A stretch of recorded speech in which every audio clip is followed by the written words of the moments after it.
Inilah yang terjadi ketika Prabowo dicopot dari jabatan Pangkostrat pada 22 Mei 1998. Ditulis Kompas, setelah Presiden Soeharto mundur pada 21 Mei 1998 dan digantikan Presiden Habibie, transisi kekuasaan itu ternyata tak 100% berjalan mulus. Ditulis Kompas, pada 22 Mei 1998, kediaman Habibie dan Istana Kepresidenan dikepung pasukan bersenjata tanpa sepengetahuan Panglima ABRI saat itu, Jenderal TNI Wiranto. Sekitar pukul 9.00 WIB, Wiranto memberikan laporan 4 mata kepada Habibie bahwa ada pasukan Kostrad dari luar Jakarta yang bergerak masuk ke ibu kota. Selain itu, sudah ada konsentrasi pasukan yang mengepung kediaman Habibie di Kuningan dan seputar Istana Kepresidenan. Saat itu, Panglima Kostrad dijabat oleh Letjen Prabowo Subianto yang juga menantu Soeharto. Di tengah situasi politik yang tegang, muncul berbagai spekulasi dan rumor termasuk dugaan akan adanya upaya kudeta. Keputusan pun segera diambil. Habibie meminta Wiranto untuk mencopot Prabowo dari jabatan Pangkostrat pada hari itu juga sebelum matahari terbenam. Saya memberikan petunjuk kepada Pangap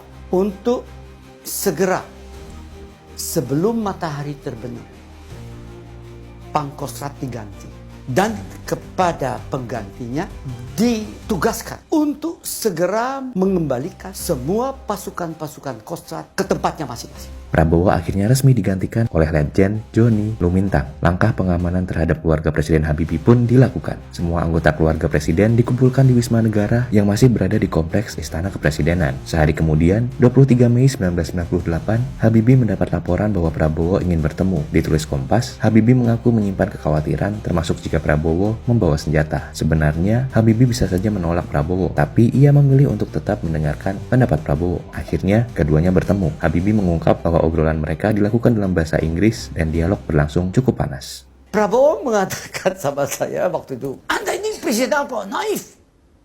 Saya jawabnya, "Masa bodoh. Yang penting saya presidennya, saya menentukan." Finish. Saya dituduh mau kudeta.